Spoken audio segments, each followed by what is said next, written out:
किसी और के द्वारा भी करा सकता है।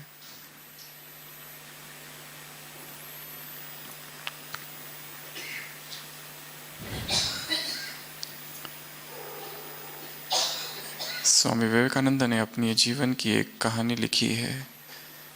उनके जीवन का कुछ अंतिम समय जब भाषणों से भी वैराग आ गया था, एकांत चाहते थे, कश्मीर गए और वहां से लौट रहे थे। लौटते लौटते देखा एक काली का मंदिर है, खंड खंड हो गया है, टूटा फूटा है। पूछा गांव वालों से किसने तोड़ा इसको, बताया मुसलमानों ने।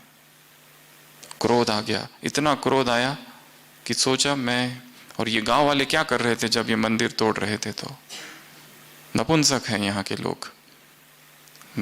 घर गया, कमरे में थोड़ा सा क्रोध शांत हुआ। सोचा ठीक है, तोड़ दिया तो तोड़ दिया, अब मैं इसे बनाऊंगा, भिक्षा मांगूंगा और इसको बनाऊंगा। फिर दूसरे दिन जाता है, सोचते हैं कि मैं भिक्षा मांगूंगा और इस मंदिर को बनाऊंगा, काली का वो मंदिर। फिर सहयोग नहीं मिलता इतना, फिर घर जाते हैं, फिर सोचते हैं कोई सहयोग ना भी दे मैं अकेला ही बनाऊंगा। रात में स्वप्न देखते हैं और स्वप्न में काली माँ आती है, कहती है डू यू प्रोटेक्ट मी और आई प्रोटेक्ट यू। तुम मेरी रक्षा करते हो या मैं तुम्हारी रक्षा करती हूं?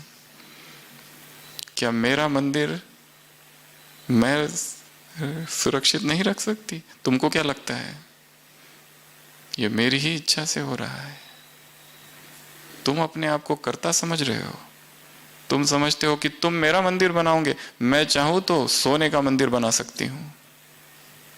और उस दिन से साक्षी हो जाते हैं, डिटैच्ड। जो सेवा कार्य है उससे भी डिटैच्ड, जैसे अब मैं कुछ कर ही नहीं रहा हूं, जो कराना है वो करा रहा है। करन करावन हार की स्मृति, बोझ नहीं। अपने पाठ से, अपनी सेवा से, अपने सेवा केंद्र से, अपने उस स्थान से, उससे भी साक्षी, बोझ नहीं। दूसरी एक बात कही, एक बाप दूसरा कोई नहीं। बाबा बाबा बस बाबा, यही अनहद नाद साज गूंजता रहे। एक बाप दूसरा मैं, तीसरा न कोई। तीसरा कुछ देखना भी नहीं और सुनना भी नहीं, सुनने का भी प्रभाव पड़ता है। बहुत पावरफुल वाक्य है मुरली में।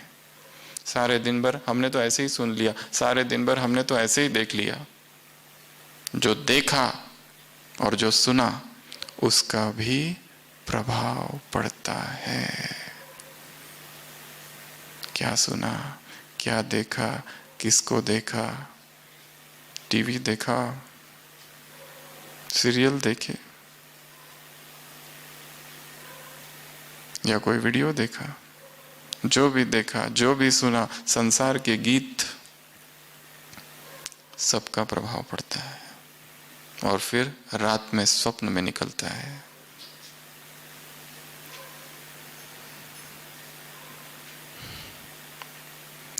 नाचो गाओ, खुशी में रहो, एक बाप के गुणगान गाते रहो। फिर मुख्य मुरली किस पर है? मुरली ये संगम युग क्या है? मौजों का युग। सभा कौन सी है? बेफिक्र बादशाहों की सभा, राजवंशियों की सभा, राजाओं की सभा, वर्तमान राजा और भविष्य राजाओं की सभा, राजा फैमिली की सभा, सम्राटों की सभा, मालिकों की सभा। शुद्ध आत्मा के जो मालिक है, देह के जो मालिक है, उनकी सभा। ऐसी सभा देखकर क्या होता है? बाबा को भी नाज है। ऐसी सभा की जिसमें हर एक सम्राट है, हर एक बादशाह है, फिक्र से फारिग। अभी अभी नीचे शांतिवन में मुरली चली थी 18 मार्च 2008 की, बेफिक्र बादशाहों की सभा। स्वप्न में भी फिक्र नहीं, बेफिक्र बादशाह अर्थात जो हुआ अच्छा, जो हो रहा है अच्छा, और जो होगा अच्छे से अच्छा।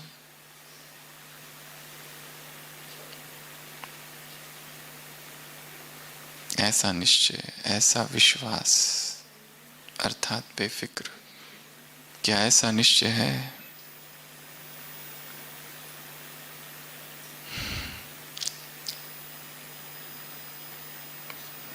तो बाप को भी नाज है ऐसी सभा देखकर। और ये सभा केवल इसी समय है। कौन से समय? समय का भी सहयोग है।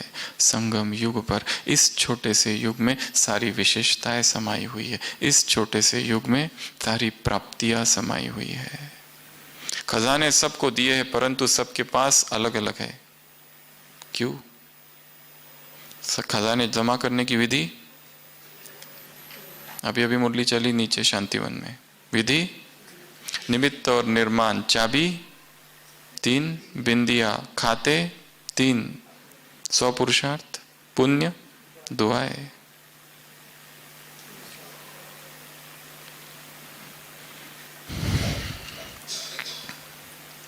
तो स्वयं को बेफिक्र बादशाह बनाना, निश्चिंत बनाना, स्वयं को इस सभा में ऐसा रखना और सभी को वैसा देखना कि ये सभा कौन सी है जिसमें मैं बैठा हूं। जैसे भगवान को नाज है कि मेरे सभी बच्चे सम्राट है, वैसे हमें भी नाज हो कि इस परिवार का हर एक सदस्य कैसा है? सम्राट है। तो मौजों का युग है। मौज ही क्या है? धर्म है। मौज ही क्या है? धारणा है। मौज ही क्या है? लक्ष्य है। यदि भगवान को पा लिया और फिर भी मौज में नहीं है तो क्या कहेंगे? आज सुबह की साकार मुरली, कोई कोई है यहां रहने वाले भी जरा भी बाप को जानते नहीं, जरा भी बाप को जानते नहीं, याद नहीं करते, तो माया क्या करेगी? पत्थर मारेगी। माया क्या करेगी? बहुत सारी चीजें बोली है आज माया के लिए। क्या करेगी माया? बेटी खा जाएगी, घूसा लगाएगी, एकदम ही खत्म कर देगी, चमाट लगाएगी।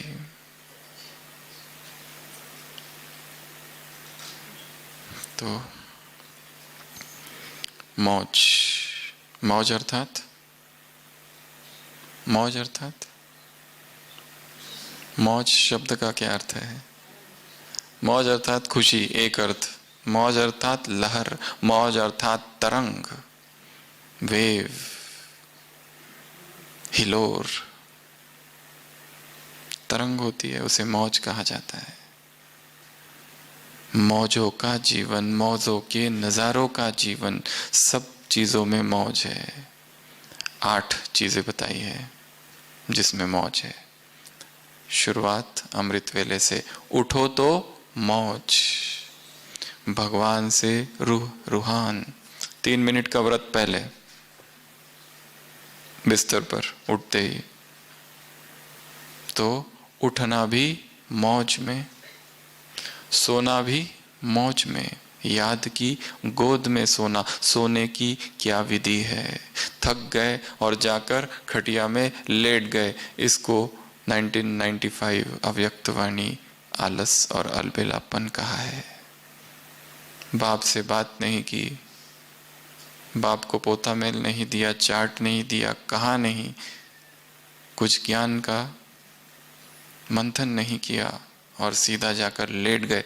स्वप्न में आएगा अरमान। तो उठना मौज में, सोना मौज में, फिर चलना मौज में। टीचर से मुलाकात, पहिए लगे हो। कौन से पहिए? श्रीमत के पहिए, स्पिरिचुअल स्केटिंग। बाप का हाथ हाथ में है और नीचे स्केटिंग है, श्रीमत रूपी पहिए, तो स्पीड, रफ्तार तेज होगी। तो चलना उसके साथ, कार्य करना निमित्त समझकर, करण करावन हार करा रहा है, हम कर रहे हैं, फिर दुख नहीं होगा कोई भी चीज का, फिर वो सेंसिटिविटी नहीं रहेगी। नहीं तो दुख, किसी ने कुछ कह दिया दुख, किसी ने गलत व्यवहार कर दिया दुख। जहां निमित्त भाव है वहां दुख नहीं। खजाने जमा करने की विधि है निमित्त और निर्माण। निर्माण अर्थात मान की जहां कामना नहीं, ना अपमान का भय और ना मान की कामना। ये योगी के लक्षण है।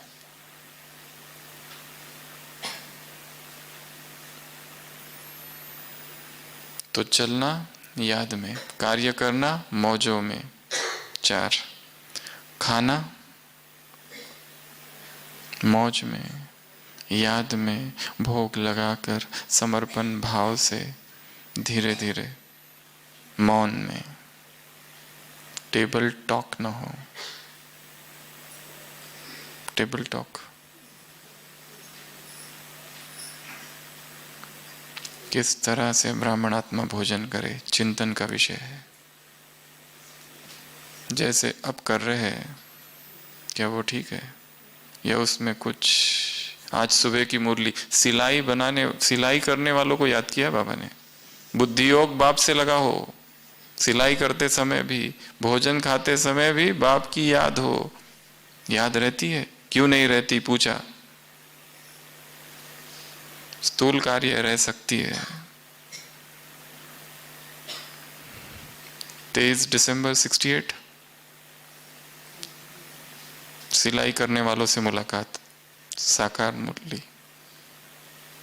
भले इच्छे का हाथ का बनाया हुआ वो कपड़े नहीं पहनना।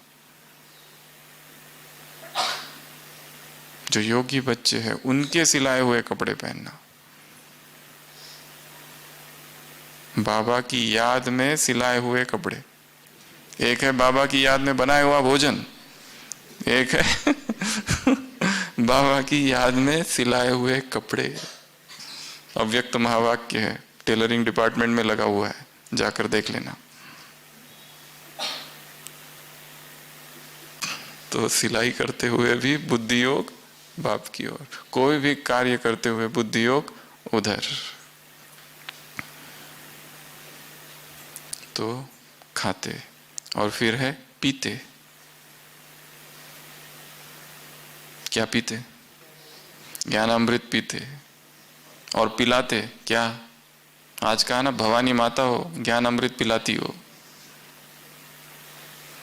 कोई भूत भी बन जाते, कोई माता के वारिस बनते हैं। फिर है नाचना और गाना।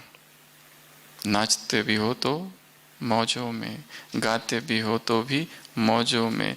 तो उठना, सोना, चलना, कार्य करना, नाचना, गाना, खाना, पीना, सब कुछ कैसा हो? मौज।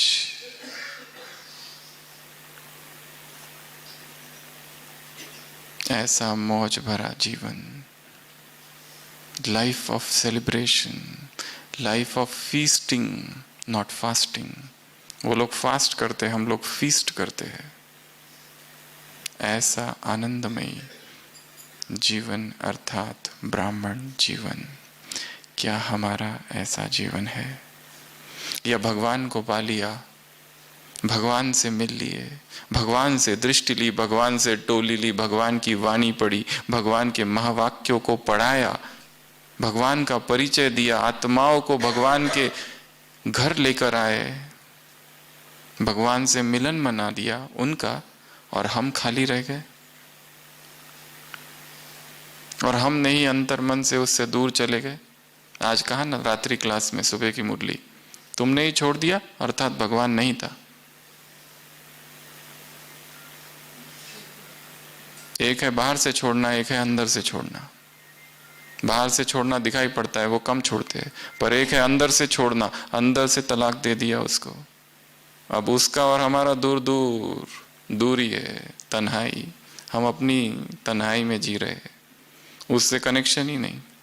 हाँ, उठ रहे हैं और अमृत वेला बैठे रहे, उसका फोटो सामने है पर वो नहीं है। उसके वाक्य सुन रहे हैं परंतु वो कहीं दूर चला गया है, पुकार रहा है, आ जाओ आ जाओ आ जाओ।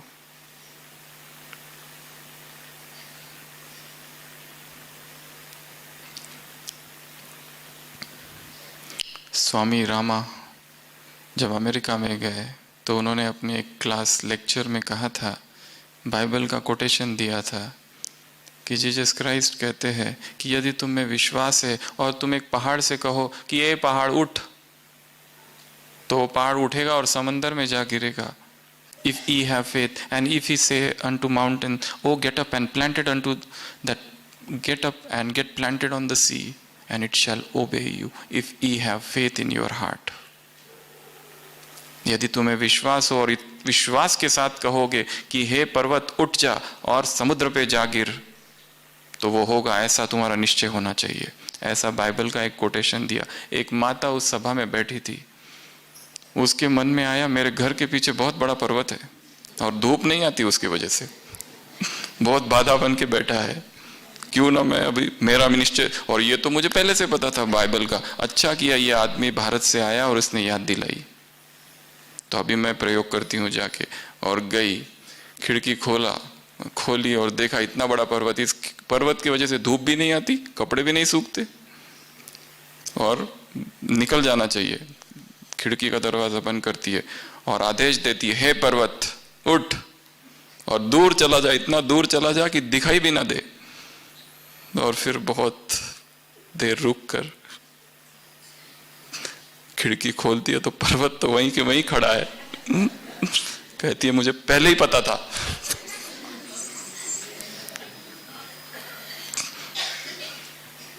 If ye have faith and not an iota of doubt in your heart, वो होगा तब जब तुम्हें इतना विश्वास होगा, इतना विश्वास होगा कि शक की एक कोर भी नहीं। ऐसा निश्चय जब होगा और उस निश्चय के साथ जब तुम कहोगे तब वो होगा, नहीं तो नहीं होगा। वो कहती है मुझे पहले ही पता था नहीं होगा, मतलब ये संकल्प पहले ही था, पहले ही पता है कि बाबा कोई मदद नहीं करेगा अंतर्मन में। और जब होता है तो कहते मुझे पहले ही पता था ऐसा होगा। तो मौज अर्थात संपूर्ण निश्चय, मौज अर्थात संपूर्ण प्रेम, मौज अर्थात संपूर्ण समर्पण, मौज अर्थात संपूर्ण निमित्त भाव। ऐसा मौजों का ये जीवन है जहां पर दुख है, परिस्थितियां दुख ला रही है परंतु हम दुखी नहीं है। ऐसे स्वयं को मौजों में रखना अर्थात बेफिक्र बादशाह बनना। और जहां बाप है वहां पर पाप नहीं, और जहां पाप यदि हो रहा है, विकर्म यदि हो रहा है, इस ब्राह्मण जीवन में यदि विकर्म हो रहे हैं, सजा बहुत बड़ी है। पश्चाताप की त्राही त्राही होगी, कल की मुरली का वरदान।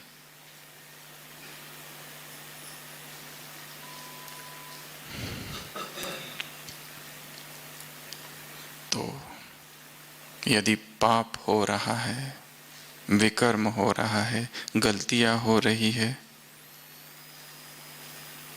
तो जरूर वहां पर बाप नहीं है। यदि उलझन है, कंफ्यूजन है, तो बाप नहीं है। यदि पुरुषार्थ की रफ्तार तेज नहीं जा रही है, अर्थात पहिए ठीक नहीं है श्रीमत के, उसको ठीक करना है।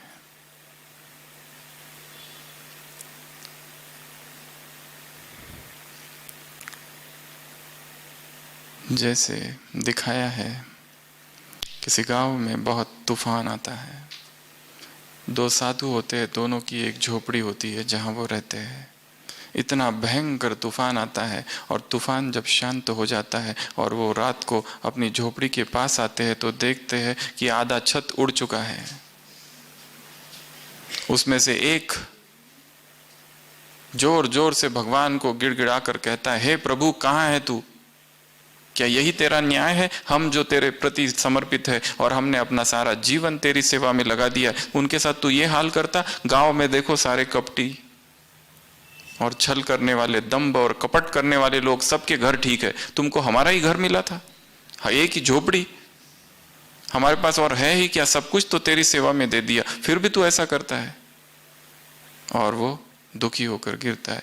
तब तक देखता है दूसरा जो साधु होता है, दूसरा तपस्वी, वो नीचे झुककर भगवान को धन्यवाद दे रहा है। भगवान से कहता है, तेरी कृपा अपरंपार है, तुमने ये घर गिराया तब जब हम इसमें नहीं थे, नहीं तो हमको कुछ हो गया होता।